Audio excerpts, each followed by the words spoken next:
எல்லாருக்கும் வணக்கம்.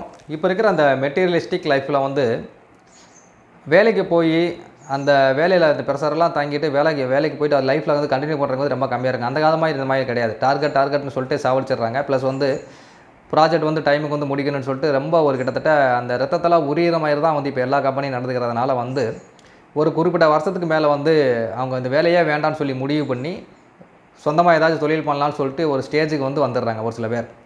அப்படி வரவங்களில் வந்து எல்லாருமே வந்து பிஸ்னஸ் பண்ணி சக்ஸஸ் ஆகிடுறாங்களான்னு கேட்டால் நிச்சயமாக கிடையாது. ஓகேங்களா? இப்போ நீங்கள் உங்கள் ஊர்லேயே எடுத்துக்கங்களேன், எத்தனை பேர் வந்து பிஸ்னஸ் பண்ணுறாங்க?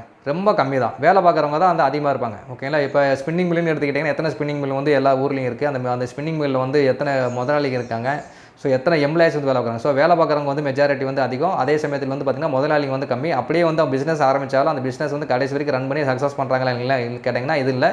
நிறையா பிஸ்னஸ் வந்து ஏதாச்சும் ஒரு சூழ்நிலையில் வந்து மூடிட்டு போயிடுறாங்க. அப்போ பிஸ்னஸ் பண்ணி அந்த பிஸ்னஸில் சக்ஸஸ் பண்ணி பெர்மனெண்ட்டாக வந்து செட்டில் ஆகிறது பார்த்திங்கன்னா ஒரு பெரிய ஒரு விஷயமா இருக்குது. இந்த காலத்தில் பெரிய ஒரு அச்சீவ்மெண்ட்டுமாக இருக்குது. எல்லாருமே பிஸ்னஸ் பண்ணலாம். ஆனால் அந்த பிஸ்னஸ் வந்து சக்ஸஸ் பண்ணுறவங்க வந்து ரொம்ப ரேரான பீப்புள்ஸ் தானே.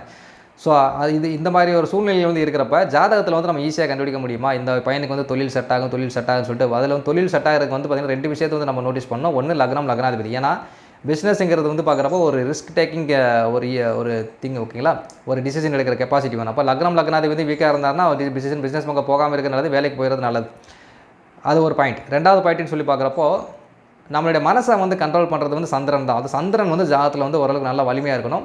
உதாரணத்துக்கு வந்து சந்திரன் வந்து 4ஆம் பாவம், 6ஆம் பாவம், 8ஆம் பாவம், 12ஆம் பாவத்தில் இருக்கிறவங்க வந்து பிஸ்னஸ் பக்கம் போகாமல் இருக்கிறது நல்லது. ஏன் சொல்கிறேன்னா சந்திரன் 4 திக்பலம் தானே சார், நீங்கள் வந்து இப்படி சொல்கிறீங்க. அது 10ஆம் இடத்துக்கு வந்து 6ஆம் இடமும் வந்து மறைஞ்சிடும் சந்திரன். அப்போ 10க்கு 6க்கு வந்து சந்திரன் மறையிறதுனால 4ஆம் இடத்துல இருந்தாலும் சந்திரனால் பெருசாக செயல்பட முடியாது. தொழில் ரீதியாக சொல்கிறேன்.